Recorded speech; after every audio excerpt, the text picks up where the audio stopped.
आवश्यकता से अधिक लालच नहीं करना चाहिए। सन्यासी के जीवन के बारे में बात करते हुए भीष्म के शब्द शहद की तरह टपकते उसे अपने सामने रखे गए। भोजन में दोष नहीं ढूंढना चाहिए, ना ही उसके गुणों की सराहना करनी चाहिए। उसे मनुष्यों के ठिकानों से हटाकर बिस्तर और आसन की तलाश करनी चाहिए और निर्जन घरों, जंगलों या गुफाओं में रहना चाहिए, बिना दूसरों को अपना असली स्वभाव बताए। जैसे ही विष्णु ने अपनी शिक्षाओं को समाप्त किया, युधिष्ठिर की आंखें समझ के साथ चमक उठी। श्री हरित, जिन्होंने इस मार्ग का भी समर्थन किया था, ने घोषणा की कि त्याग का जीवन मुक्ति प्राप्त करने का साधन है। जो कोई अपने घर से निकलता है, उन्होंने कहा, सभी प्राणियों को अपनी पूर्ण हानिरहितता का आश्वासन देने के बाद वो शाश्वत और अंतहीन सुख के कई उज्जवल क्षेत्रों को प्राप्त करेगा। इस प्रकार भीष्म के शब्द सभा के माध्यम से प्रतिध्वनित हुए, जो सुनने के इच्छुक लोगों के लिए मुक्ति के मार्ग को रोशन करते थे। उनके विलासपूर्ण जीवन के बीच पांडव राजकुमारों में सबसे बड़े युधिष्ठिर ने निराशा की भावना से अपने परिवार और दोस्तों की ओर देखा। हम भाग्यशाली माने जाते हैं, उन्होंने अपने दादा भीष्म से कहा, लेकिन वास्तव में हम अभागे लोगों में से हैं। राजराने में पैदा होने के बावजूद, सभी द्वारा सम्मानित होने के बावजूद हमारा जीवन दुख से भरा हुआ है। अफसोस, हम कब त्याग का जीवन अपनाएंगे जो हमें इस पीड़ा से मुक्त करता है। विष्णु बुद्धिमान और पूज्य युधिष्ठिर के शब्दों को ध्यान से सुनते थे। जीवन में हर चीज की अपनी सीमाएं होती हैं। उन्होंने धीरे से कहा, पुनर्जन्म का भी अंत होता है। आप सोचते हैं कि हमारी समृद्धि एक गलती है। नहीं बे बच्चे, ऐसा नहीं है। आप सद्गुण से परिचित हैं और मुक्ति प्राप्त करने के लिए तैयार हैं। यह निश्चित है कि आप समय पर अपने दुख को दूर कर लेंगे। युधिष्ठिर के शब्दों ने भीष्म को प्रभावित किया था, क्योंकि वह अपने पोते के शब्दों की सच्चाई जानता था। जीव या आत्मा अपने गुणों और दोषों का लेखक नहीं था, बल्कि अज्ञान के अंधेरे से घिरा हुआ था, जो उसके कार्यों से पैदा हुआ था। धूल ले जाने वाली हवा की तरह जीव ने एक रंग धारण किया, जो दागदार और परिवर्तनशील हो गया जब वे बोल रहे थे। भीष्म को एक प्राचीन कथा याद आई जो उनकी बातचीत पर प्रकाश डालती थी। उन्होंने युधिष्ठिर को एक दैत्य, जो कभी एक शक्तिशाली शासक था, एक अब उसकी संप्रभुता से वंचित हो गया था, के बारे में बताया। फिर भी अपने नुकसान के बावजूद वित्र ने दुख को पार कर लिया था। जीवन की क्षणभंगुर प्रकृति और पुनर्जन्म की अनिवार्यता को समझते हुए वित्र की कहानी ज्ञान और आत्म जागरूकता की थी। उन्होंने महसूस किया था कि जीव आते और जाते हैं, अपने कार्यों से बंधे होकर जन्म और मृत्यु के चक्कर को दोहराते हैं। मैंने इस सच्चाई को देखा है। वित्र ने अपने गुरु उसानो से कहा, सभी अधिगण इसी के कार्यों के अनुरूप होते हैं। जीव मनुष्यों या जानवरों या देवताओं के रूप में जन्म लेते हैं और वे अपने कार्यों के अनुसार खुशी और दुख का सामना करते हैं। उसानो को वृत्र के शब्दों से आश्चर्य हुआ, क्योंकि उन्होंने अपने शिष्य को पहले कभी इस तरह से बोलते नहीं सुना था। लेकिन वृत्र ने जारी रखा, कठोर तपस्या से गुजरने, ऊर्जा से फूलने और महान समृद्धि प्राप्त करने के अपने अनुभवों को साझा करते हुए केवल अपने कार्यों के माध्यम से इसे फिर से खो दिया। सत्ता से गिरने के बावजूद वित्र अडिग रहे। उनका मार्गदर्शन करने के लिए अपने ध्येय पर भरोसा करते हुए उन्होंने युद्ध में प्रसिद्ध नारायण को देखा था, और उस क्षण में उन्होंने अपनी तपस्या के लिए पुरस्कार का एक अवशेष प्राप्त किया था।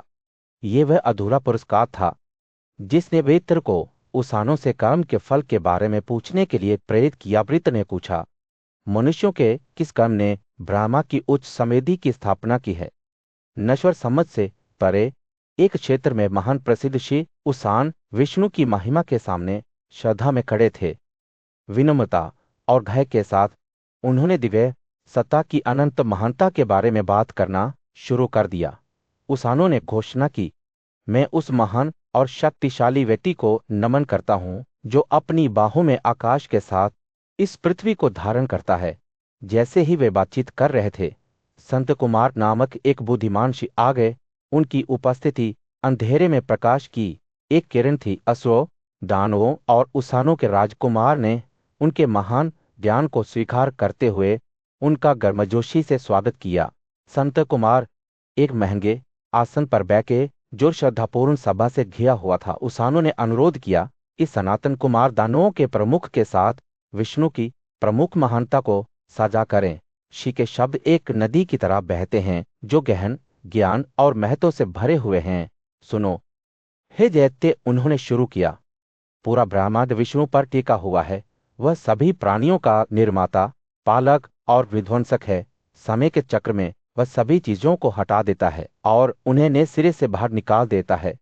संत कुमार के प्रवचन ने सृष्टि के जटिल जाल को प्रकट किया, जहां विष्णु परिवर्तनशील और अपरिवर्तनीय दोनों रूप में रहते थे। उनका सार बहुआयामी था, जिसमें 11 संशोधन थे जो ब्रह्मांड को नियंत्रित करते थे। शी ने वर्णन किया कि कैसे विष्णु का शरीर विभिन्न गुणों से बना था। उनके पैर पृथ्वी थे, उनका सिर स्वर्ग था और उनकी बाहें क्षिति थीं। जैसे ही संत कुमार ने बात की, उन्होंने ब्रह्मांड के रहस्यों को उजागर किया।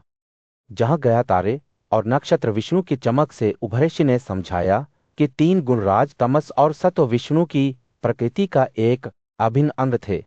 वे सभी पवित्र कार्यों का अंतिम लक्ष्य थे, जो उन्हें समझने की कोशिश करने वालों के लिए पुरस्कार थे। संत कुमार ने अपने प्रवचन को जारी रखते हुए बताया कि कैसे प्राणियों ने अपने कार्यों के आधार पर मन की विभिन्न अवस्थाओं को प्राप्त किया। उन्होंने सभी जीवित प्राणियों के भीतर मौजूद एकता के बारे में बात की और कैसे सच्चे ज्ञान ने इस परस्पर संबंध को प्रकट किया। आत्मा में मौजूद वेद विभिन्न प्राणियों की एकता का सम्मान करता है। उन्होंने कहा, जब कोई जीवित प्राणी इस एकता को महसूस करता है तो वह ब्रह्मा को प्राप्त करता है। जैसे ही संत कुमार के शब्द एक चित्र के रूप में सामने आए, उन्होंने सभा के साथ समय और सृष्टि के रहस्यों को साझा किया।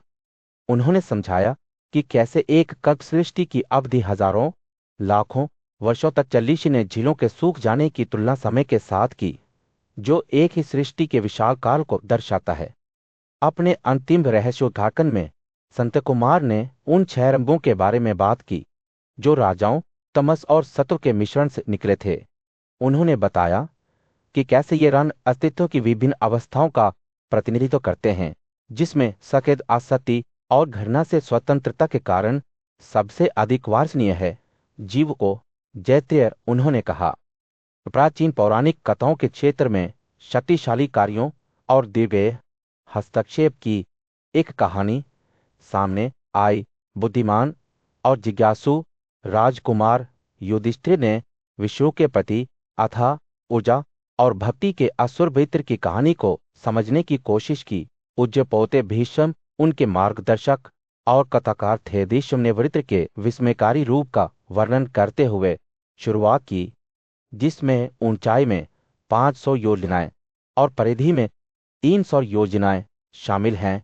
जैसे ही देवताओं के प्रमुख इंद्र ने इस दुर्जय दुश्मन को देखा, उन्हें अपने निचले अंगों में पक्षाघात महसूस हुआ और वे डर गए। देवताओं और असुरों के बीच युद्ध शुरू हो गया था, जिससे परिवार दहशत से भर गया था। युद्ध तेज हो गया, जिसमें वृत्र ने इंद्र और दिव्य शक्तियों को भ्रमित करने के लिए अपनी भ्रम की शक्तियों का उपयोग किया। वशिष्ठ ऋषि ने हस्तक्षेप किया, पवित्र सौमनों का आह्वान करके इंद्र को चेतना में बहाल किया। भगवान की शक्ति पुनर्जीवित हो गई, लेकिन वह वृत्र के भ्रम से असुरक्षित रहे। अंगिलिस के पुत्र बृहस्पति और अन्य पूज्यशियों ने, जो वृत्र के पराक्रम के साक्षी थे, ब्रह्मांड के स्वामी महादेव से सहायता मांगी। उन्होंने उनसे महान असुर को नष्ट करने का आग्रह किया और उनकी शक्ति ने एक भयंकर बुखार का रूप ले लिया, जो वृत्र के शरीर में प्रवेश कर गया। ब्रह्मांड के दिव्य रक्षक विष्णु ने इंद्र के गर्जन में प्रवेश किया और उसे अपने सार से सशक्त किया। वशिष्ठ और बृहस्पति के नेतृत्व में ऋषियों ने इंद्र से बिना देर किए वृत्र का वध करने का अनुरोध किया। त्रिनेत्र स्वामी महेश्वर ने इंद्र को अपनी शक्ति प्रदान करते हुए कहा, योग की सहायता से हे देवताओं के प्रमुख, तू उसका वध कर। महादेव और विष्णु के आशीर्वाद से इंद्र, जो अब सशक्त हैं, ने घोषणा की, हे देवताओं में अग्रणी, मैं आपकी आंखों के सामने आपकी कृपा से दिति के इस अजय पुत्र को अपने वज्रपात से मार दूंगा। इस प्रकार महादेव की शक्ति से उत्पन्न बुखार से महान असुर वृत्र पर काबू पा लिया गया। जैसे ही देवताओं और ऋषियों ने जीत की संभावना पर खुशी मनाई, ढोल, शंख और केतली के घोल गूंजने लगे, हवा को आनंद में संगीत से भर दिया। अचानक असुरों की याददाश्त कम हो गई, उनकी भ्रम की शक्तियां गायब हो गई। शिवों और देवताओं ने इंद्र से अपने हमले को तेज करने का आग्रह किया, और शक्तिशाली देवता, जो अब दिव्य शक्ति से परिवर्तित हो गए हैं, ने एक ऐसा रूप धारण किया जिसने इसे देखने वाले सभी लोगों में भय पैदा किया। इस प्रकार वृत्र के पतन की कहानी सुनाई गई, जो देवताओं की शक्ति और भक्ति की शक्ति का प्रमाण थी। युधिष्ठिर की जिज्ञासा संतुष्ट हो गई थी, लेकिन कहानी बनी नहीं। एक दूर के युग में एक शक्तिशाली असुर वृत्र महादेव की दिव्य शक्ति से उत्पन्न बुखार से पीड़ित था। उसका शरीर कांपने लगा, उसकी सांसें घनी हो गई और मेहनत करने लगी, और उसके होंठों पर लपटें नाचने लगीं। उसके चारों ओर की हवा गिद्धों, सारसों और कनकों के चिल्लाने से भर गई। जब वे उसके सिर के ऊपर चक्कर लगा रहे थे, देवताओं के राजा इंद्र अपनी गड़गड़ाहट से लैस वृत्र के रूप को देख रहे थे। जैसे ही असुर पीड़ा से उबासी ले रहा था, इंद्र ने उसे बिजली के एक झटके से मारा, जो एक युग के अंत में ब्रह्मांड के अग्नि में विनाश जैसा दिखता था। वृत्र के गिरने पर देवताओं को खुशी हुई, लेकिन उनका आनंद कल्पकालिक था। मारे गए असुर के शरीर से एक भयानक प्राणी उभरा, ब्राह्मण हत्या। दो एक ब्राह्मण को मारने के पाप की अभिव्यक्ति थी। उसका रूप देखने में भयानक था, काला पीला और घृणित, कटे हुए बाल और आंखें जो आत्म को प्रेरित करती थीं, कपड़ों में लिपटे और खोपड़ी की माला से सजी हुए इंद्र की तलाश में थी, जो अब वैतर के शरीर से मुक्त हो गया था। ब्राह्मण हत्या ने देवताओं के प्रमुख को पकड़ लिया, और वह डर से भस्म हो गया। उसकी ऊर्जा कम हो गई, क्योंकि वह उसे चिपक गई। जाने देने से इनकार कर दिया। उसे हिलाने की उसकी कोशिशों के बावजूद इंद्र उसकी पकड़ के खिलाफ शक्तिहीन था। भगवान ने आखिरकार खुद को इस भयानक पीड़ा से राहत पाने के लिए दाती ब्राह्मण के सामने पेश किया। ब्राह्मण ने इंद्र की दुर्दशा सुनी और उसे ब्राह्मण हत्या के चंगुल से मुक्त करने के साधनों पर विचार किया। वह एक परेशान बच्चे को शांत करते हुए कोमल आवाज में बोला, हे मिलनसार स्वर्ग के प्रमुख को तुमसे मुक्त होने दो। मुझे बताएं कि मैं तुम्हारे लिए क्या करूंगा। मैं तुम्हारी क्या इच्छा पूरी करूंगा। ब्राह्मण हत्या ने जवाब दिया कि उसकी इच्छाएं पहले ही पूरी हो चुकी थी, और वह केवल रहने के लिए एक निवास की तलाश में थी। दादी ने उसके अनुरोध को स्वीकार कर लिया, लेकिन किंद्र को उसकी पकड़ से मुक्त करने के लिए एक योजना भी तैयार की। उसने बलि के भक्षक शक्तिशाली अग्नि को याद किया और उसे ब्राह्मण हत्या के पाप का एक हिस्सा अपने ऊपर लेने का निर्देश दिया। अग्नि ने इस आदेश को स्वीकार कर लिया और उसे पाप का एक चौथाई हिस्सा अपने अस्तित्व में लेने का काम सौंपा गया। जैसे ही अग्नि ने ऐसा किया, उसने पाया कि पाप उस व्यक्ति में प्रवेश कर जाएगा जिसने उसे भेंट के रूप में चढ़ाया था, जब वह अपने दधते हुए रूप में प्रकट हुआ था। फिर दादी ने पेड़ों, जड़ी बूटियों और घासों को ब्राह्मण हत्या के पाप का एक और हिस्सा लेने के लिए बुलाया। सृष्टिकर्ता द्वारा संबोधित वे इस बोझ को सहन करने के लिए सहमत हुए, लेकिन अपने स्वयं के बचाव का एक साधन मानकाग्रेडसिया ने खुलासा किया कि पाप उस व्यक्ति के अधिकार में होगा जो निर्णय के विस्मय के माध्यम से पवित्र पर्व के दिनों में उनमें से किसी को काटता या फाड़ देता है। पेड़ और जड़ी बूटियां। युधिष्ठिर की उपस्थिति में भीष्म ने बुखार की उत्पत्ति का वर्णन करना शुरू किया।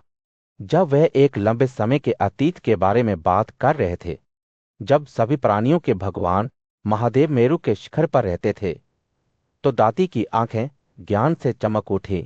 यह पवित्र चोटी रत्नों और रत्नों से अलंकृत थी, और इसकी भव्यता केवल उन दिव्य प्राणियों की भव्यता से मेल खाती थी जो वहां रहते थे। पहाड़ों के राजा की बेटी उमा सहित दिव्यचे देवता और देवी देवता अक्सर इस पवित्र स्थल पर महादेव को श्रद्धांजलि अर्पित करते थे।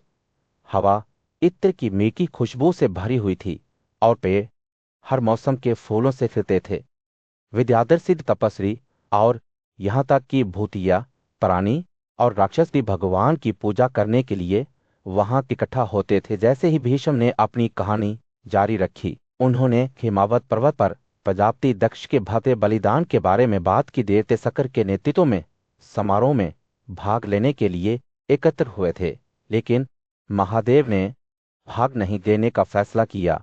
जिज्ञासा और चिंता से भरी उमा ने अपने दिव्य जीवन साथी से पूछा कि वह अन्य देवताओं के साथ क्यों नहीं मिला। महादेव ने समझाया कि एक प्राचीन व्यवस्था के अनुसार उन्हें बलिदान का कोई हिस्सा नहीं दिया गया था।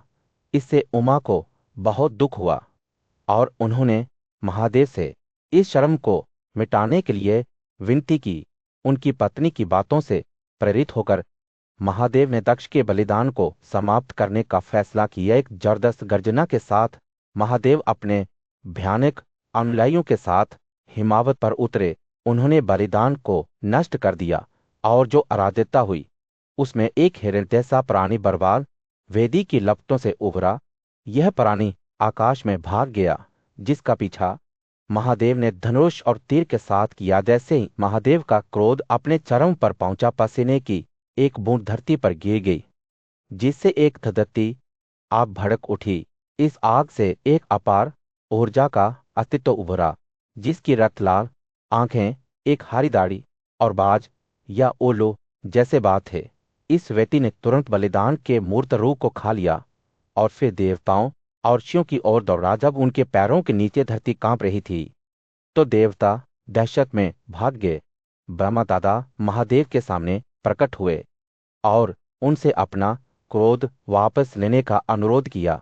उन्होंने घोषणा की कि देवता अब से महादेव को बलिदान का एक हिस्सा देंगे। फिर महादेव के पसीने से पैदा हुए बेटी को ब्राह्मण ने बुखार के रूप में प्राणियों के बीच भटकने का निर्देश दिया। जैसे ही ग्रेगसेब ने बोलना समाप्त किया, उन्होंने महादेव के लिए बलिदान का एक हिस्सा निर्धारित किया और दिव्य भगवान का क्रोध कम होने लगा। इस कहानी के साथ भीष्म ने बुखार की उत्पत्ति के बारे में अपना विवरण समाप्त किया, जिससे युधिष्ठिर भव्यता से भयभीत हो गए। शिव और सिद्धों द्वारा बसे पवित्र क्षेत्र में जहां गंगा पहाड़ों से निकलती थी, दक्ष एक गुणी व्यक्ति और प्राणियों के पूर्वज ने हिमावत की छाती पर एक भव्य बलिदान करने की व्यवस्था की थी। देवताओं, दानवों, गंधर्वों, पिशाचों, सांपों, राक्षसों और चार श्रेणियों के कई अन्य जीवित प्राणियों को अनुष्ठान में भाग लेने के लिए आमंत्रित किया गया था। हालांकि तैयारी के बीच से दधीचि रुद्र की पूजा नहीं की जा रही थी। यह देखकर दुख और क्रोध से भर गए दधीचि की चेतावनी के शब्द बहरे कानों पर पड़ गए, क्योंकि देवताओं और ऋषियों ने अपनी तैयारी जारी रखी। उन्होंने अकेले ही उस व्यक्ति की पूजा करने के बारे में अपनी चिंता व्यक्त की जिसकी पूजा नहीं की जानी चाहिए, और उसकी पूजा करने से इनकार कर दिया जिसकी पूजा की जानी चाहिए। दधीचि ने घोषणा की, सभी प्राणियों के रक्षक, ब्रह्मांड के निर्माता, सभी के भगवान, पवित्र गुरु, बलिदान देने वाले जल्द ही इस बलिदान के लिए आएंगे और आप सभी उसे देखेंगे। हालांकि दक्ष इस बात से असंतुष्ट रहे कि वह कई रुद्रों को जानते हैं, लेकिन महेश्वर को नहीं। दधीचि ने जवाब दिया कि उनकी सलाह को नजरअंदाज कर दिया गया था और प्रस्तावित बलिदान निश्चित रूप से विनाश से आगे निकल जाएगा। इस बीच दक्ष ने विष्णु को एक भेंट देने का इरादा किया जो तुलना से परे था। जैसे जैसे तैयारी जारी रही, कैलाश के शिखर पर अपने स्वामी महादेव के साथ बैठी उमा ने चिंता के शब्द कहे। उसने पूछा कि उसे कौन से उपार, व्रत या तपस्या करनी चाहिए ताकि वह अपने शानदार पति को यज्ञ में चढ़ाए जाने वाले प्रसाद का हिस्सा प्राप्त कर सके। महादेव ने खुशी से जवाब दिया कि केवल पापी और चिंतन से वंचित लोग ही उसे नहीं समझते हैं। उसने खुलासा किया कि वह वही था जिसकी पूजा मंत्रों, प्रशंसाओं और बलिदानों के प्रदर्शन के माध्यम से की जाती थी। महादेव ने अब दक्ष के बलिदान को नष्ट करने के लिए अपने मुंह से एक भयानक प्राणी, जिसे वीरभद्र के नाम से जाना जाता है, की रचना की। यह व्यक्ति महादेव के क्रोध का एक जीवित अवतार था, जिसने अथक शक्ति और साहस था। उनके साथ सैकड़ों और हजारों आत्मा प्रमुख थे, जिन्हें रोम कहा जाता था, जो बलिदान स्थल पर पहुंचे और किसे नष्ट करने की इच्छा से भर गए। जैसे ही उनकी आने की आवाज आसमान तक पहुंची, स्वर्ग के निवासी डर से भर गए। उनके भयानक चिल्लाने और चिल्लाने की आवाज से पहाड़ खुद कांप रहे थे। विनाश की ताकतों और बलिदान के लिए इकट्ठा हुए देवताओं के बीच एक विनाशकारी टकराव के लिए मंच तैयार था। सूर्य अभी अभी कुरुक्षेत्र की लुढ़कती पहाड़ियों पर अस्त होने लगा था, जिससे विशाल भूमि पर एक गर्म नारंगी चमक दिखाई दे रही थी। पांडव भाइयों में सबसे बड़े युधिष्ठिर भीष्म के शब्दों को सुनकर बड़े ध्यान से बैठे थे। पूज्य योद्धा से युधिष्ठिर ने उन नामों का वर्णन करने के लिए कहा था, जिनके द्वारा सभी जीवित प्राणियों के निर्माता दक्ष महान देवता की पूजा करते थे। जब भीष्म ने बोलना शुरू किया तो उसकी आंखें गहरी श्रद्धा से चमक उठी। सुनो हे भरत, उसने कहा। उसकी आवाज नीची और शांत थी। गुप्त और घोषित दोनों नाम देवताओं के उस देवता के हैं जो असाधारण कारनामों के देवता हैं, जो गुप्त व्रतों के तपस्वी हैं। युधिष्ठिर की जिज्ञासा बढ़ गई और वह नामों की सूची सुनने के लिए उत्सुक होकर आगे झुक गया। सृष्टिकर्ता दक्ष भक्ति से भरी आवाज में बोलने लगा है, सभी देवताओं के स्वामी, मैं आपको नमन करता हूं। दक्ष ने कहा। उसके शब्द एक नदी की तरह बहते हुए, आप असुरों की ताकतों के विध्वंसक हैं। आप स्वयं दिव्य प्रमुख की ताकत के लकवाग्रस्त हैं। आप देवताओं और दानवों दोनों द्वारा पूजनीय हैं। जैसे ही दक्ष ने बोलना जारी रखा, उन्होंने भगवान का विशद शब्दों में वर्णन किया। उन्होंने हजारों आंखों वाले उग्र आंखों वाले और 3 आंखों वाले देवता की बात की, जिनके हाथ और पैर सभी दिशाओं में फैले हुए थे। उनकी आंखें और सिर चारों ओर घूम गए। उनके कान ब्रह्मांड में हर जगह थे और वे स्वयं हर जगह मौजूद थे। दक्ष के शब्द और अधिक विस्तृत होते गए जैसे जैसे वह भगवान का वर्णन करते रहे। आप नुकीले कान वाले हैं, आप बड़े कान वाले हैं और आप बर्तन वाले हैं। उन्होंने कहा, आप समुद्र के पाते हैं। उन्होंने भगवान के 100 पेट, उनके 100 चक्कर और उनकी 100 जीव के बारे में बात की। नामों की सूची चलती रही। हर एक देवता की असीम प्रकृति का प्रमाण था। दक्ष ने है भगवान को यज्ञों में होत्री, यज्ञों में बोले जाने वाले मंत्रों और सतेज जदे और मानकों के स्वामी के रूप में बताया। उन्होंने उन्हें ब्रह्मांड की नाभि के रूप में वर्णित किया, जो 5 मूल तत्वों के रूप में कारण और प्रभाव दोनों थे। जैसे ही युधिष्ठिर ने दक्ष के शब्दों को सुना, उन्होंने महसूस किया कि उनका दिल आश्चर्य और विस्मय से भर गया है। नामों की सूची अंतहीन लग रही थी। प्रत्येक देवता की अनंत प्रकृति की एक झलक थी। अंत में अनंत काल की बात के बाद दक्ष ने बोलना समाप्त कर दिया। युधिष्ठिर एक पल के लिए चुप हो गए, सब कुछ अंतर ले गए। फिर एक गहरे धनुष के साथ उन्होंने अपने अंतिम शब्द बोले, हे भगवान, मैं आपको नमन करता हूं। युधिष्ठिर ने कहा। उनकी आवाज श्रद्धा से भरी हुई थी, आप एकमात्र सत्य हैं, आप ही परम सत्य हैं। भरत साम्राज्य के विशाल क्षेत्र में सूर्य अभी अभी उगने लगा था, जिसने परिदृश्य पर एक कर्मदोषी भरी चमक बिखेर दी थी। बुद्धिमान और न्यायप्रिय राजा युधिष्ठिर अपनी पूज्य दादी भीष्म के साथ गहन चिंतन में बैठे थे। हवा एक प्रत्याशित मौन से भर गई थी। जब युधिष्ठिर ने अपने मन पर भार डालने वाले प्रश्न से पूछा, दादी मुझे बताइए, ये अध्याय क्या है और यह कहां से उत्पन्न होता है? भीष्म की आंखें ज्ञान से चमक उठी जब उन्होंने अध्यात्म के रहस्यों को समझाना शुरू किया। अध्यात्म के विज्ञान की सहायता से उन्होंने कहा, कोई भी सब कुछ जान सकता है, यह सभी चीजों से बेहतर है और मैं आपको इसके रहस्यों को समझाने की पूरी कोशिश करूंगा। उन्होंने एक गहरी सांस ली और उनके शब्द नदी की तरह बह गए। भीष्म ने कहा, 5 महान सार पृथ्वी, वायु, अंतरिक्ष, जल और प्रकाश सभी अस्तित्व की नींव बनाते हैं। ये सभी प्राणियों की उत्पत्ति और विनाश के कारण हैं। सूक्ष्म और स्थूल दोनों जीवों के शरीर इन 5 गुणों के संयोजन का परिणाम है। उन्होंने विराम लगाते हुए युधिष्ठिर को अपने शब्दों की गहराई को अवशोषित करने की अनुमति दी। भीष्म ने आगे कहा, इन 5 सारों के गुण बार बार अस्तित्व में आने लगते हैं और सभी चीजों के मूल कारण में विलीन हो जाते हैं। परम आत्मा भीष्म ने आगे कहा, इन 5 मूल सारों से सभी प्राणी बनाए जाते हैं और उन 5 महान तपों में सभी प्राणी खुद को बार बार संकल्पित करते हैं, जैसे कि महासागर की अनंत लहरें महासागर से उठती हैं और जो उन्हें उत्पन्न करती हैं उसमें कम हो जाती हैं। जैसे ही भीष्म बोल रहे थे, युधिष्ठिर की आंखें आश्चर्य से चौड़ी हो गई। उन्होंने अपने सामने अस्तित्व के जटिल जाल को प्रकट होते देखा, कैसे अंतरिक्ष से ध्वनि उत्पन्न हुई और सभी घने पदार्थ पृथ्वी की एक विशेषता थी, कैसे जीवन हवा से, पानी से, स्वाद और प्रकाश से उत्पन्न हुआ। भीष्म ने आगे समझाया कि जब विनाश आया तो प्राणियों की अनंत विविधता ने खुद को उन 5 महान सारों में परिवर्तित कर लिया और जब सृष्टि शुरू हुई तो वह नए सिरे से उभरे निर्माता ने सभी प्राणियों में वही 5 महान सारों को अनुपात में रखा जो उन्होंने उचित समझा। युधिष्ठिर का मन इन सब की जटिलता से जूझ रहा था, लेकिन भीष्म के शब्द एक हार की हवा की तरह थे जो उनके संदेहों को शांत करते थे। भीष्म ने कहा, समझ जीव के भीतर निवास करती है।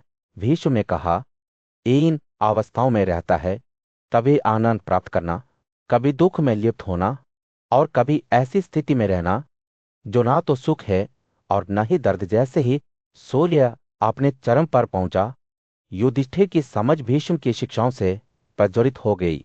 उन्होंने देखा कि कैसे समझ ने गुणों का निर्माण किया, जबकि आत्मा हर चीज की निष्क्रिय गवाह बनी रही। दोनों के बीच का मिलन शाश्वत था और अंतर्देशीय समझ ने इंद्रियों के माध्यम से सभी चीजों को पकड़ लिया। युद्ध और रक्तपात के बीच पांडवों में सबसे बड़े युधिष्ठिर ने अपने दादा भीष्म से ज्ञान मांगा कि दुख और मृत्यु को कैसे रोका जाए। उन्होंने पूछा, जीवित प्राणी हमेशा दुख और मृत्यु के डर में खड़े रहते हैं, मुझे बताएं हे दादी कि दोनों की घटना को कैसे रोका जा सकता है। भीष्म ने उत्तर दिया, हे भरत, इस संबंध में नारद और समंग के बीच के संवाद की पुरानी कथा का उल्लेख किया गया है। नारद, एक दिव्यषी ने समंग से पूछा, आप अपने वरिष्ठों को भूमि पर झुकाकर अभिवादन करते हैं, जब तक कि आपकी छाती भूमि के संपर्क में ना आ जाए आप अपने हाथों से जीवन की नदी को पार करने में लगे हुए प्रतीत होते हैं। आप हमेशा दुख से मुक्त और अत्यधिक प्रफुल्लित प्रतीत होते हैं। मुझे नहीं लगता कि आपको कम से कम चिंता है। सामंगा मुस्कुराया, उसकी आंखें बुद्धि से चमक रही थीं। हे सम्मानदाता, मैं अतीत, वर्तमान और भविष्य के बारे में सच्चाई जानता हूं, इसलिए मैं कभी भी प्रफुल्लित नहीं होता। मुझे यह भी पता है कि इस दुनिया में कार्यों की शुरुआत क्या है, उनके फलों का प्रवेश क्या है और वे फल कितने विविध हैं। वह रुक गया। नारद का कोमल दृष्टि से सर्वेक्षण कर रहा था। देखो, अनपढ़, निराश्रित, समृद्ध, हे नारद, अंधे, मूर्ख और पागल लोग और हम भी सभी जीवित हैं। ये अपने पिछले जीवन के कार्यों के आधार पर जीते हैं। नारद की जिज्ञासा बढ़ी। उन्होंने समंग से और अधिक समझाने के लिए कहा। समंग ने आगे कहा, जो देवता रोगों से मुक्त हैं वे अपने पिछले कार्यों के कारण उस स्थिति में मौजूद हैं। शक्तिशाली और कमजोर सभी पिछले कार्यों के कारण जीते हैं, इसलिए ये उचित है कि आप हमें सम्मान में रखें। उन्होंने धीरे से मुस्कुराते हुए कहा, जब हम हे नारद दुख को नहीं छोड़ते हैं तो कर्तव्यों का अभ्यास क्या धार्मिक कार्यों का पालन हमारे लिए क्या कर सकता है। समंग के जीवन और मृत्यु के रहस्यों को प्रकट करते हुए नारद ने ध्यान से सुना। जिसके लिए मनुष्यों को बुद्धिमान कहा जाता है, वास्तव में ज्ञान की जड़ इंद्रियों की त्रुटि से मुक्ति है। ये इंद्रियां हैं जो त्रुटि और दुख के आगे झुकती हैं। जिसकी इंद्रियां त्रुटि के अधीन होती हैं उसे कभी भी ज्ञान प्राप्त नहीं कहा जा सकता है। समन के शब्द गर्मी के दिन एक कोमल हवा की तरह थे जो सुखदायक और शांत था। जैसे ही नारद ने सुना, वो जीवन के रहस्यों को समझने लगा। उसने समन से पूछा, उस व्यक्ति के लिए क्या फायदेमंद है जो शास्त्रों की सच्चाई से अपरिचित है, जो हमेशा संदेह में रहता है और जो आत्म संयम और अन्य प्रथाओं से दूर रहता है, जो अपने उद्देश्य के लिए आत्मा का ज्ञान रखता है। समन ने फिर से मुस्कुराते हुए कहा। भीष्म ने जवाब दिया, गुरु की पूजा करना, हमेशा वृद्ध लोगों का आदरपूर्वक इंतजार करना युधिष्ठिर की उपस्थिति में बुद्धिमान पोत्रे भीष्म ने एक प्राचीन कथा सुनाना शुरू किया। कहानी की शुरुआत सागर से हुई, जो एक राजा था जिसने तर्कस जाति के एक बुद्धिमान ब्राह्मण अरिष्टनेमी की सलाह ली थी। सांसारिक वस्तुओं के प्रति लगाव और उन्हें खोने के डर से सागर बहुत परेशान था।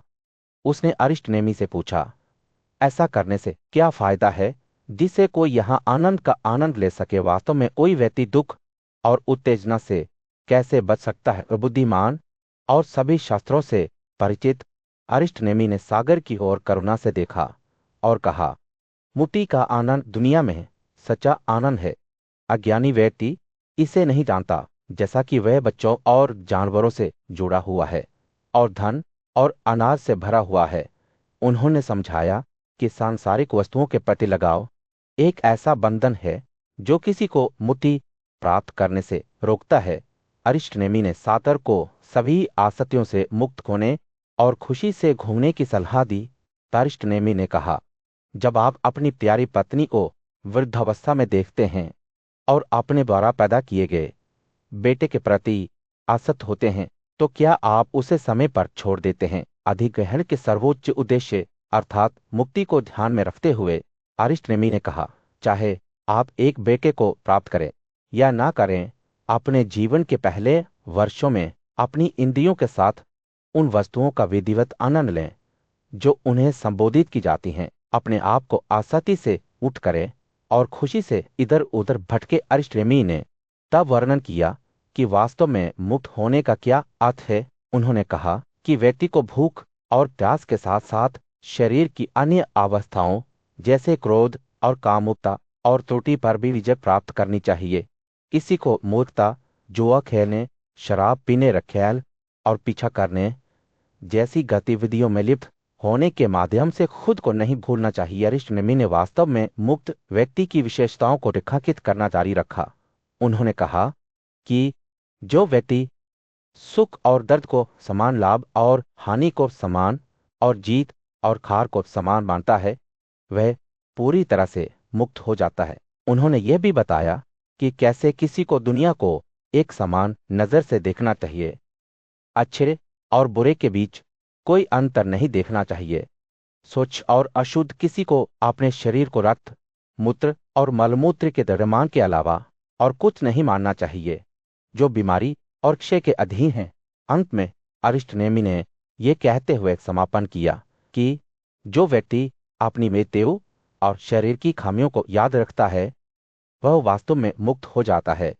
वह व्यक्ति निश्चित रूप से मुक्त हो जाता है जो हमेशा याद करता है कि यह शरीर जब गिरावट से आगे निकल जाता है तो झुर्रियों और सकेर बालों और दुबलापन और रंग के पीलेपन और ऊख के झुकने से प्रभावित हो जाता है। भीष्म ने सातर को अरिष्टनेमी के शब्दों को याद करते हुए कहा, हे पुत्र, मैंने आपको संक्षेप में बताया है कि आपको मुक्त करने का क्या तरीका है। बुद्धिमान और न्यायप्रिय राजा युधिष्ठिर की उपस्थिति में उनके दिमाग में एक ज्वलंत सवाल उठ रहा था। उन्होंने अपने पूज्य पितामह भीष्म से उसानों के आसपास के रहस्यों को समझने के लिए सलाह मांगी, जो एक प्रसिद्ध डिडची थे जो अपने असाधारण आध्यात्मिक कौशल के लिए जाने जाते थे। भीष्म उसानों की कहानी सुनाने लगे, जो भृगु के प्रसिद्ध वंश से पैदा हुए थे। इस महान तपस्वी ने योग की कला में महारत हासिल की थी और भौतिक दुनिया की सीमाओं को पार करने की शक्ति रखता था। वह इंद्र के खजाने के स्वामी कुबेर के रूप में प्रवेश कर गया था और अपनी यौगिक शक्तियों के माध्यम से उसने कुबेर की सारी संपत्ति चुरा ली थी। इस चोरी से क्रोधित होकर कुबेर अथाह शक्ति वाले महान देवता महादेव से सहायता मांगने के लिए उसके पास गया, लेकिन उसानों ने इस विकास का अनुमान लगा लिया था और अपनी यौगिक क्षमताओं के माध्यम से पहले ही महादेव के पेट में शरण ले ली थी। क्रोध से भरे भगवान ने उसकी भला पिनाक को पकड़ लिया, लेकिन उसानों को मारने में असमर्थ थे, जिन्होंने खुद को शुद्ध ज्ञान में बदल दिया था। जैसे ही भीष्म ने अपनी कहानी जारी रखी, उन्होंने वर्णन किया कि कैसे महादेव ने उस पर अपना भारा फेंकने की कोशिश की, लेकिन उस भारे ने उस योग के माध्यम से भेदने में असमर्थ होने के कारण वह घुमावदार हो गया और उसका नाम बदलकर पिनाक कर दिया गया। महान देवता ने तब उस पूरे उसान को निगल लिया, लेकिन तपस्वी नष्ट नहीं हुआ।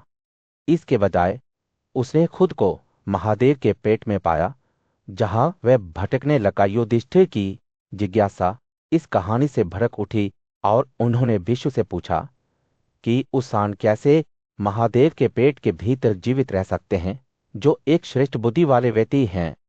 विष्णु ने समझाया कि महादेव अपनी योग तपस्या पूरी करने के बाद शक्तिशाली झील से उभरे और शाश्वत ब्राह्मण उनके पास पहुंचे। आदि देवता ने महादेव की तपस्या में प्रगति के बारे में पूछताछ की और यह सुनकर प्रसन्न हुए कि उन तपस्याओं के कारण ही उसान महान हो गए थे। परिणाम स्वरूप उसान तीनों लोकों में चमकते हुए दिखाई दिए, जो बड़ी ऊर्जा से संपन्न थे। हालांकि वे चिंता से भरे महादेव के पेट में घूमते रहे। पिनाक से लैस महादेव ने एक बार फिर योग ध्यान करना शुरू किया, जबकि उसानों ने अपने पेट के भीतर से भगवान की स्तुति की। बचने के लिए एक मार्ग की तलाश की। रुद्र ने सभी मार्गों को रोक दिया, लेकिन उसानों ने बार बार भगवान को संबोधित करते हुए कहा, मुझे अपनी दया दिखाएं। महादेव ने आखिरकार उन्हें अपने मूत्र मार्ग से बाहर निकलने की अनुमति दे दी। इस अग्नि परीक्षा के परिणाम स्वरूप उसाना को शुक्रा नाम दिया गया और वह देवी उमा के पुत्र के रूप में जाना जाने लगा, जिन्होंने उसकी ओर से हस्तक्षेप किया था।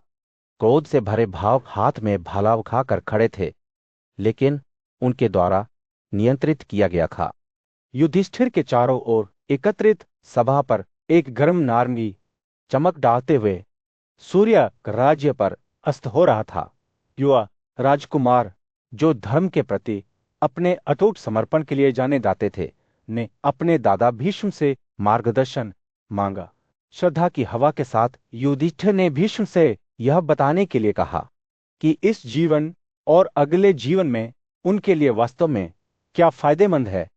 भीष्म की आंखें चमक उठी जब उन्होंने प्राचीन काल की एक कहानी सुनानी शुरू की। जनक नामक एक महान राजा ने अपने विशाल ज्ञान और आध्यात्मिक योग्यता के लिए प्रसिद्ध श्री पराशर से ज्ञान की खोज की थी। जनक ने पराशर से पूछा, वो कौन सा मार्ग है जिससे इस दुनिया और उसके बाद के सभी प्राणियों को लाभ होता है। पराशर के शब्द अमृत की तरह टपकते हुए उन्होंने जवाब दिया, कर्मों से अर्जित धार्मिकता ही सर्वोच्च लाभ है। प्राचीन काल के ऋषियों ने घोषणा की है कि धार्मिकता से बड़ा कुछ भी नहीं है। जैसे जैसे भीष्म ने अपनी कथा जारी रखी, सभा हर शब्द पर टिकी रही।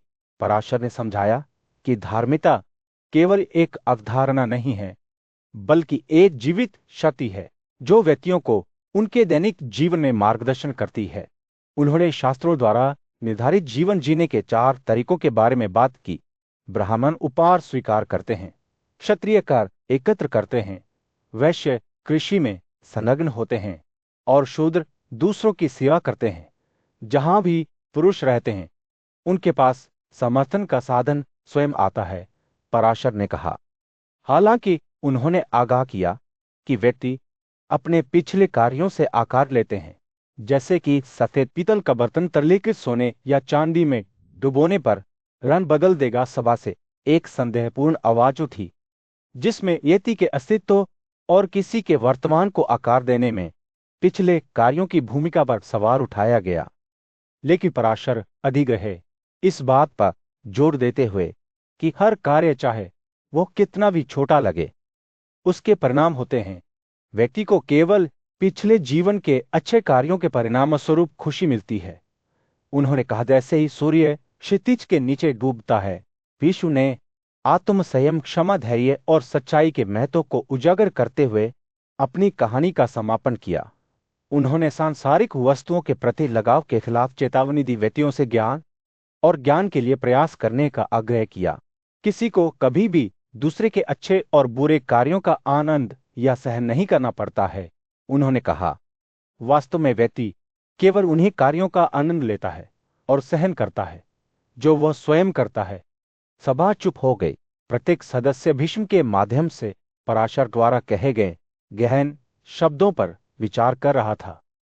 जैसे जैसे वे रात में तितर बितर हुए युधिष्ठिर की आंखें धर्म के मार्ग की गहरी समझ से चमक उठी। वो जानता था कि वो इन शिक्षाओं को अपने साथ जीवन भर ले जाएगा और राजतों की जटिलताओं और धर्म की खोज में उसका मार्गदर्शन करेगा। एक शांत और शांत वातावरण में पराशर ने राजा सागर के साथ अपने गहन ज्ञान को साझा करना शुरू कर दिया। महामहिम, उन्होंने कहा, जिस व्यक्ति ने इस रथ को प्राप्त किया है, जो कि चेतना से संपन्न मानव शरीर है, उसे अपनी इंद्रियों को नियंत्रित करने का प्रयास करना चाहिए, जैसे कि कुशल रथ चालक अपने घोड़ों पर लगाम लगाते हैं। उन्होंने आगे कहा, जिस व्यक्ति का मन असक्ति से मुक्त है और जिसने सांसारिक इच्छाओं का त्याग किया है, वह वास्तव में प्रशंसा के योग्य है। ए राजा, यह भक्ति एक बुद्धिमान गुरु से प्राप्त मार्गदर्शन का परिणाम है, न कि केवल अटकलों या बराबरी के लोगों के बीच चर्चा का। पराशर के शब्दों में वजन था और राजा ने ध्यान से सुना। जब वे एक साथ बैठे तो पराशर ने अपने जीवन की निर्धारित अवधि के भीतर रहने के महत्व पर जोर दिया। इस बहुमूल्य उपहार को प्राप्त करने के बाद उन्होंने कहा, किसी को इसे सांसारिक सुखों में लिप्त होने पर बर्बाद नहीं करना चाहिए। इसके बजाय किसी को उन धार्मिक कार्यों के लिए प्रयास करना चाहिए जो धीरे धीरे विकास की ओर ले जाते हैं। बुद्धिमान रुक गए, एक विवेकपूर्ण नजर के साथ राजा का सर्वेक्षण करते हुए उन 6 रंगों में से जो जीव अस्तित्व के विभिन्न चरणों में प्राप्त करता है। पराशर ने समझाया, जो कोई भी एक बेहतर रंग से दूर हो जाता है, वह निंदा और दोष का पात्र है। इसलिए जिसने अच्छे कर्मों के माध्यम से एक उच्च राज्य प्राप्त किया है, उसे गालों द्वारा दूषित कार्यों जो नून के गुण से बचने का प्रयास करना चाहिए। इन शब्दों के महत्व को समझते हुए राजा की आंखें चौड़ी हो गई। पराशर ने वर्णन किया कि कैसे धार्मिक कार्य एक व्यक्ति को एक बेहतर रंग में ऊपर उठा सकते हैं, जबकि पापपूर्ण कार्य पीड़ा और यहां तक कि नरक क्षेत्र की ओर ले जाते हैं। एक व्यक्ति धार्मिकता के माध्यम से एक बेहतर रंग प्राप्त करता है, उन्होंने कहा, लेकिन इससे प्राप्त करने में असमर्थ वो जानबूझकर आप पूर्ण कार्य करके नरक में गिर जाता है। बुद्धिमानशी के शब्द करना और समझ से भरे हुए थे। हालांकि पराशर ने आगाह किया कि अचेतन या अज्ञानी कार्यों को तपस्या के माध्यम से शुद्ध किया जा सकता है, लेकिन जो अपने परिणामों के बारे में पूरी जानकारी के साथ करते हैं, वे अपार पीड़ा का कारण बनते हैं। एक बुद्धिमान व्यक्ति कभी भी ऐसा कार्य नहीं करेगा जो पापपूर्ण प्रकृति का हो। उन्होंने कहा, जैसे एक शुद्ध व्यक्ति अशुद्ध व्यक्ति को नहीं छूड़ा। जैसे ही सूर्य अस्त होने लगा, दृश्य पर एक गर्म सुनहरा प्रकाश डालते हुए पराशर के शब्दों ने तात्कालिकता और गंभीरता की भावना को ग्रहण कर लिया। आप पूर्ण कार्यों का फल मैं कितना दयनीय देखता हूं, उसने कहा। पाप के माध्यम से पापी की दृष्टि ही विकृत हो जाती है और वह अपने शरीर को आत्मा के साथ भ्रमित कर देता है। राजा ने पूरे ध्यान से सुना। जब पराशर ने अपनी बुद्धि साझा की, बुद्धिमानशी ने इस दुनिया में भी त्याग का जीवन जीने के महत्व पर जोर देते हुए समापन किया। वह मूर्ख व्यक्ति जो इस दुनिया में त्याग के लिए खुद को दांव पर लगाने में सफल नहीं होता है, जब वह अगली दुनिया में चला जाता है तो वह बहुत दुख से ग्रस्त हो जाता है। इन अंतिम शब्दों के साथ पराशर की शिक्षा समाप्त हो गई, जिससे राजा को समझ और आत्मनिरीक्षण की गहरी भावना हो गई। जैसे ही वे अलग हुए, राजा ने बुद्धिमानशी की शिक्षाओं पर विचार किया। एक वन क्षेत्र में बरगद के पेड़ के नीचे बैठे पराशर अपनी आंखों से अपने आसपास की दुनिया को देख रहे थे। उन्होंने मानवता की प्रकृति और लोगों के एक दूसरे के साथ बातचीत करने के तरीकों पर विचार किया। कोई भी, उन्होंने खुद से कहा, बदले में कुछ की उम्मीद किए बिना दूसरे के लिए अच्छा करता है। यह उनका अवलोकन था कि लोग स्वाद से प्रेरित होते हैं और दूसरों को दिए जाने वाले उपहार अक्सर पहचान या इनाम की इच्छा से प्रेरित होते हैं। जब वे वहां बैठे तो पराशर के विचार योग्यता की अवधारणा की ओर मुड़ गए। उनका मानना था कि प्रतिष्ठित व्यक्तियों जैसे कि राजाओं या बुद्धिमान लोगों को दिए जाने वाले उपहारों का बहुत महत्व है, लेकिन खुद को देने का कार्य प्राप्तकर्ता की तुलना में अधिक महत्वपूर्ण है। उपहार बनाना उपहार की स्वीकृति से बेहतर है। उन्होंने सोचा। एक थके हुए यात्री के आने से पराशर की सोच बाधित हो गई, जो आशय और जलपान की तलाश में आया था। शी अपने पैरों पर खड़े हो गए। और एक गर्म मुस्कान के साथ अजनबी को अपनी बोतल से एक प्याला ठंडा पानी दिया। जब वे चुपचाप एक साथ बैठे तो पराशर ने इस सरल कार्य के महत्व पर विचार किया कि दूसरे व्यक्ति को पानी देना अपने भूखे व्यक्ति के लिए भोजन प्रदान करने के समान था। जैसे ही उन्होंने अपने विचारों को समाप्त किया, क्षितिज पर तपस्वियों का एक समूह प्रकट हुआ। उनकी लाठियां उनकी ओर बढ़ती गई। उनमें से एक थे रणतीदेर, एक उच्च आत्मा वाले राजा, जिन्होंने अपना सिंहासन त्याग दिया था और खुद को आध्यात्मिक कार्यों के लिए समर्पित कर दिया था। उन्होंने जड़ों, फलों और पत्तों के प्रसाद के साथ तपस्वियों की पूजा करके इस दुनिया और दूसरे में बड़ी सफलता हासिल की थी। पराशर ने रणतीदेर और उनके साथियों को गुजरते हुए देखा।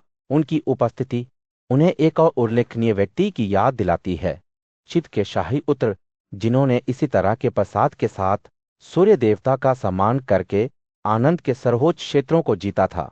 इन उदाहरणों ने पराशर को याद दिलाया कि वास्तविक धन भौतिक संपत्ति में नहीं बल्कि गुणों की खेती में निहित है। जब वे इस सच्चाई पर विचार कर रहे थे तो विद्वानों का एक समूह उनके चारों ओर इकट्ठा हो गया, जो उनके ज्ञान से सीखने के लिए उत्सुक थे। उन्होंने पूछा कि इनकी प्रकृति और ये हर व्यक्ति द्वारा जन्म के समय कैसे किया गया था। देवताओं, मेहमानों, सेवकों, पूर्वजों और यहाँ तक कि खुद के लिए भी पराशर ने समझाया कि कोई भी इनों को विभिन्न तरीकों से चुका सकता है। वेदों का अध्ययन करना, बलिदान करना, अपने माता पिता और शिक्षकों का सम्मान करना और दूसरों के लिए अच्छे कर्म करना। उन्होंने उन्हें उन मुनियों के बारे में बताया जिन्होंने देवताओं की पूजा करके और पवित्र अग्नि पर शुद्ध मक्खन छिड़ककर बड़ी सफलता हासिल की थी। उन्होंने चिका के बेटे के बारे में बात की, जो देवताओं के प्रति अपनी भक्ति के माध्यम से प्रसिद्ध शिव विश्वामित्र बन गए। और उन्होंने उसानों की कहानियों को साझा किया, जो देवताओं के देवता को प्रसन्न करके शुक्रा बन गए। और असीता और देवला, जिन्होंने केंद्रित मन से शीत की पूजा करके महान विशिष्टता प्राप्त की। जैसे ही सूरज डूबने लगा, पराशर के विचार उनके तरफ मोड़ गए। एक हरे भरे जंगल के बीच में शिव पराशर एक ऊंचे पेड़ के नीचे बैठे थे। उनकी आंखें ज्ञान के साथ दुनिया को देख रही थी। एक युवा राजा से कर्तव्य की प्रकृति और सामाजिक पदानुक्रम के बारे में बात करते हुए उनके शब्द एक कोमल धारा की तरह बह रहे थे। उन्होंने शुरू किया, सबसे निचले कर्म को अपना भरण पोषण 3 अन्य आदेशों से प्राप्त करना चाहिए। उनके लिए यह उचित है कि वे स्नेह और श्रद्धा के साथ सेवा करें, जिससे वे धर्मी हों। शी की आंखें चमक उठी और उन्होंने आगे कहा, यदि किसी शूद्र के पूर्वज सेवा में नहीं लगे थे तो उन्हें किसी अन्य व्यवसाय में संलग्न नहीं होना चाहिए। उन्हें अपने व्यवसाय के रूप में सेवा में खुद को लागू करना चाहिए। जैसे ही पराशर बोल रहे थे, एक युवा शुद्ध लड़का ध्यान से सुन रहा था। उसका दिमाग स्पंज की तार शब्दों को अवशोषित कर रहा था। उसने खुद को समर्पण और भक्ति के साथ उच्च जातियों की सेवा करने की कल्पना की। शी के शब्दों ने उसके दिमाग में ज्वलंत चित्र बनाए। जैसे रत्न और धातु सूर्य के निकट होने के परिणाम स्वरूप अधिक भव्यता से चमकते हैं, वैसे ही सबसे निचला काम अच्छे के साथ उनके जुड़ाव के परिणाम स्वरूप भव्यता से चमकता है। लड़के की कल्पना बेतुकी हो गई, क्योंकि वह खुद को बुद्धिमान, ब्राह्मणों, कुलीन, क्षत्रियों और समृद्ध वैश्यों से घिरा हुआ दिखाता था। वह इस सामंजस्यपूर्ण समाज का हिस्सा बनने के लिए तरस रहा था, जहां प्रत्येक वर्ग ने अधिक से अधिक अच्छे में योगदान दिया। पराशर के शब्दों ने आपसी सम्मान और सहयोग की एक रेखा बुनी। सफेद कपड़े का एक टुकड़ा उस रंग को धारण करता है जिससे वह रंगा जाता है। शूद्रों के मामले में भी ऐसा ही है। जैसे ही सूरज डूबने लगा, जंगल पर एक गर्म नारंगी चमक बरसाते हुए पराशर ने मानव जीवन की क्षमावन गुण प्रकृति के बारे में बात की। उन्होंने खुशी और दुख के समय में भी एक सद्गुणी जीवन जीने के महत्व पर जोर दिया। वह बुद्धिमान व्यक्ति जो खुशी और दुख में भी केवल वही हासिल करता है जो अच्छा है, उसे शास्त्रों का सच्चा पर्यवेक्षक माना जाता है। ऋषि की आंखों में दुनिया के कार्यों की गहरी समझ थी, क्योंकि उन्होंने विभिन्न जातियों और उनके कर्तव्यों का वर्णन किया था। ब्राह्मणों को शास्त्रों का अध्ययन करना चाहिए, क्षत्रियों को अन्य वर्गों की रक्षा करनी चाहिए, वैश्यों को कृषि और पशुपालन के माध्यम से धन अर्जित करना चाहिए और शूद्रों को विनम्रता से बलिदान और स्वच्छवेदियों के लिए प्रसाद एकत्र करना चाहिए। जैसे जैसे रात पड़ने लगी, पराशर के शब्दों ने एक सामंजस्यपूर्ण समाज की तस्वीर पेश की, जहां प्रत्येक वर्ग एक दूसरे का सम्मान और समर्थन करता था। उन्होंने सम्मान और सम्मान के साथ किए गए उपहारों के महत्व के बारे में बात की। न्याय से अर्जित 20 कौड़ी बहुत लाभप्रद होंगी। शी के शब्दों ने युवा राजा को अपने जीवन में धार्मिकता के लिए प्रयास करने के लिए प्रेरित किया। जैसे ही तारों ने ऊपर चमकना शुरू किया, पराशर ने अपने प्रवचन को समाप्त किया। युवा लड़के को आश्चर्य और विस्मय की भावना के साथ छोड़ दिया। शी के अंतिम शब्द जंगल में प्रतिध्वनित हुए। जीवन के इस सागर में डूबते समय मनुष्य को हमेशा विभिन्न तरीकों से उस महासागर को पार करने की कोशिश करनी चाहिए। महान धार्मिकता के युग में पराशर ने राजा जन्मेजय से सद्गुणपूर्ण जीवन जीने के महत्व के बारे में बात की। उन्होंने समझाया कि प्रत्येक वर्ण या सामाजिक वर्ग का धन प्राप्त करने और समाज की सेवा करने का अपना तरीका था। ब्राह्मणों ने उपहार और दान के माध्यम से धन अर्जित किया, जबकि क्षत्रियों ने इसे युद्ध में जीत के माध्यम से अर्जित किया। वैश्यों ने अपने कर्तव्यों का पालन करके धन प्राप्त किया और शूद्रों ने अन्य 3 आदेशों की सेवा करके इसे अर्जित किया। पराशर ने आगाह किया कि अगर एक ब्राह्मण दूसरे वर्ण के कर्तव्यों को संभालता है तो वे धार्मिकता से नहीं गिरेंगे। हालांकि यदि वे सबसे निचले कर्म के कर्तव्यों को संभालते हैं तो वे निश्चित रूप से अपना रास्ता खो देंगे। उन्होंने यह भी समझाया कि जब एक शूद्र सेवा के माध्यम से जीविकोपार्जन करने में असमर्थ होता है तो वे व्यापार या अन्य व्यवसायों में संलग्न हो सकते हैं। हालांकि पराशर ने कुछ ऐसे व्यवसायों के खिलाफ चेतावनी दी जिन्हें निंदनीय माना जाता था, जैसे कि मंच पर अभिनय करना या आत्मा और मांस बेचना। लेकिन उन्होंने कहा कि अगर कोई व्यक्ति जो इन व्यवसायों में लगा हुआ था वह उन्हें छोड़ सकता है तो वे महान योग्यता प्राप्त करेंगे। प्राचीन काल में दुनिया एक बहुत ही अलग जगह थी। लोग आत्मसंयमित थे और धार्मिकता का बहुत सम्मान किया जाता था। वे ऐसी प्रथाओं का पालन करते थे जो अचित्य और शास्त्रों के अनुरूप थे। गलत काम करने के लिए एकमात्र सजा उन लोगों पर फीका चलाना था जो भटक गए थे। लेकिन फिर काम और क्रोध के रूप में असुर आए जो मनुष्यों के शरीर में प्रवेश कर गए। गर्व और अहंकार पैदा हुआ और इनसे क्रोध बढ़ता गया। जब लोग क्रोध से अभिभूत हो गए तो उन्होंने अपनी विनम्रता और शर्म खो दी और लापरवाही से भस्म हो गए। वे एक दूसरे पर अत्याचार करने लगे, बिना पश्चाताप के धन अर्जित करने लगे। देवता स्वयं शिव की सुरक्षा चाहते थे, जिनके पास धैर्य, बहुआयामी पहलू और महान गुण थे। देवताओं ने उन्हें अपनी संयुक्त शक्ति प्रदान की और एक ही शास्त्र के साथ उन्होंने 3 असुरों को मार डाला। इच्छा, क्रोध और कामुकता। जब असुरों के प्रमुख मारे गए तो लोगों ने अपने उचित स्वभाव को फिर से प्राप्त किया और एक बार फिर वेदों और अन्य धर्म ग्रंथों का अध्ययन करना शुरू कर दिया, जैसा कि पहले हुआ करता था। 7 प्राचीन ऋषियों ने आगे आकर वासव को देवताओं के प्रमुख और स्वर्ग के शासक के रूप में स्थापित किया। उन्होंने मानव जाति पर दंड की छड़ी पकड़ने का काम अपने ऊपर ले लिया। इसके बाद राजा विपरीतों ने मानवता पर शासन किया। उसके बाद कई अन्य राजाओं ने क्षत्रिय क्रम से शासन किया। लेकिन शिव द्वारा प्राणियों के मन से सभी बुरी भावनाओं को दूर करने के बाद भी कुछ बुजुर्ग पुरुष थे जिनकी दुष्ट भावनाएं गायब नहीं हुई। इन व्यक्तियों ने कई शक्तिशाली और दुष्ट राजाओं को जन्म दिया जो असुर कृत्यों में लिप्त थे। पराशर ने राजा जन्मेजय को चेताया कि किसी को विचोक या द्वेष से भरे सभी कार्यों से बचना चाहिए और आत्मा का ज्ञान प्राप्त करना चाहिए। उन्होंने अधर्मी तरीकों से धन प्राप्त करने के खिलाफ आगाह किया, क्योंकि ऐसी संपत्ति कभी भी फायदेमंद नहीं हो सकती है। इसके बजाय उन्होंने राजा को सलाह दी। अपने आश्रम के शांत परिवेश में श्री पराशर एक और महत्वपूर्ण सबक देने के लिए तैयार राजा जनक के साथ बैठे मैंने आपसे एक गृहस्थ के कर्तव्यों के बारे में बात की है, उन्होंने शुरू किया।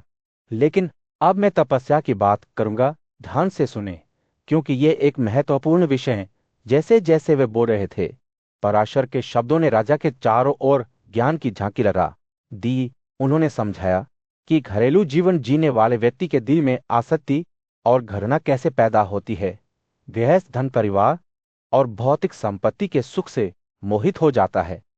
पराशर ने कहा, जैसे जैसे वे अपने स्तन खेतों, जीवन साथी, बच्चों और नौकरों पर ध्यान केंद्रित करते हैं, उनकी मीम की भावना बढ़ती है। अजनक ध्यान से सुन रहे थे।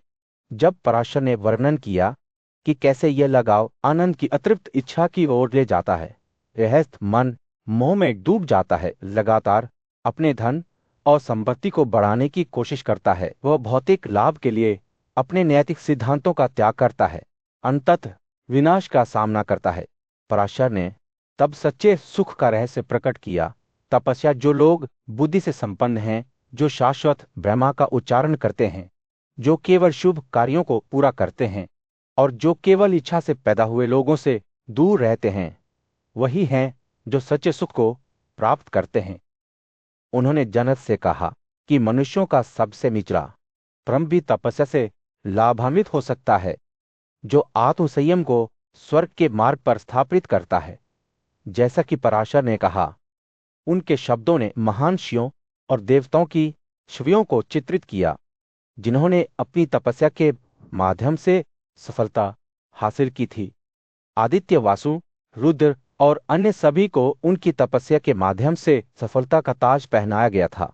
यहाँ तक कि ब्रह्मा द्वारा बनाए गए ब्राह्मणों ने भी अपनी तपस्या के माध्यम से पृथ्वी और स्वर्ग दोनों को सम्मानित किया था। जब पराशर ने समझाया कि जो लोग सच्चे ज्ञान से वंचित थे, वे भी अपनी तपस्या के माध्यम से त्याग प्राप्त कर सकते हैं, तो जनक की आंखें चौड़ी हो गई। उन्होंने घोषणा की, तीनों दुनियाओं में ऐसा कुछ भी नहीं है जिससे तपस्या प्राप्त नहीं कर सकती। इन शब्दों के साथ पराशर ने एक गहरा सत्य लिया कि सच्चाई, तपस्या और उपहारों की खोज वास्तविक सुख प्राप्त करने के लिए आवश्यक थी। जैसे ही सूर्य अस्त होने लगा, आश्रम पर एक गर्म नारंगी चमक डालते हुए पराशर का सबक पूरे घेरे में आ गया। उन्होंने जनक को मदहोश होने के खतरों के खिलाफ आगाह किया, जो असंतोष, दुख और अंततः विनाश की ओर ले जाता है। असंतोष दुख का उत्पादक है, उन्होंने कहा, और ये केवल तपस्या के माध्यम से ही है कि कोई व्यक्ति सच्चा सुख प्राप्त कर सकता है। इसके बाद की खामोशी में जनक को एहसास हुआ कि पराशर के शब्दों ने उनके भीतर कुछ जागृत कर दिया है। उन्हें तपस्या की शक्ति के लिए भय और श्रद्धा की भावना महसूस हुई, जो सबसे साधारण व्यक्ति को भी महान चीजों को प्राप्त करने में सक्षम व्यक्ति में बदल सकती है। जैसे ही वे जाने के लिए उठे, जनक ने शांति और आत्म संयम के गुणों को विकसित करने के लिए एक नए दृढ़ संकल्प को महसूस किया, ये जानते हुए कि राजा जनक ने विदेह राज्य में एक ऐसे मामले पर बुद्धिमान श्री पराशर से सलाह मांगी जो उन्हें लंबे समय से उलझन में डाल रहा था। अलग अलग वर्ग के लोगों के बीच रंग में ये अंतर कहाँ से उत्पन्न होता है? उन्होंने पूछा। मुझे बता ले, हे महान श्री, लोगों ने ब्राह्मणों से अलग प्रथाओं को क्यों अपनाया है? पराशर जानबूझकर मुस्कुराए और सृष्टि की प्राचीन विद्या को समझाने लगे। जैसा कि आप कहते हैं, हे राजा, उन्होंने कहा, जो संतान उत्पन्न हुई है वे कोई और नहीं बल्कि स्वयं पूर्वज हैं। हालांकि तपस्या से दूर होने के परिणामस्वरूप ये विभिन्न रंगों के वर्गों में विभाजित हो गया है। उन्होंने जनक से कहा कि जब सभी प्राणियों के भगवान ने दुनिया की रचना करने के लिए खुद को स्थापित किया, तो उनके मुंह से कुछ जीव निकले, कुछ उनकी बाहों से, कुछ उनकी जांघों से और कुछ उनके पैरों से। जो उनके मुंह से निकले थे उन्हें ब्राह्मण कहा जाता था, जो उनकी जांघों से निकले थे उन्हें क्षत्रिय कहा जाता था, जो उनकी जांघों से निकले थे वे धनी वर्ग थे जिन्हें वैश्य कहा जाता था, और जो उनके पैरों से निकले थे वे सेवक वर्ग शुद्ध थे। पराशर के शब्दों को सुनकर जनक की आंखें आश्चर्यचकित हो गई। जब सभी ब्राह्मण से ही उत्पन्न हुए हैं, तो उन्होंने पूछा, मनुष्यों में जाति के संबंध में विविधता कैसे आई? पराशर ने जवाब दिया कि तपस्या से अपनी आत्मा को शुद्ध करने में सफल होने वाले उच्च आत्मा वाले व्यक्तियों की स्थिति को उनके निम्न जन्मों से प्रभावित नहीं माना जा सकता है।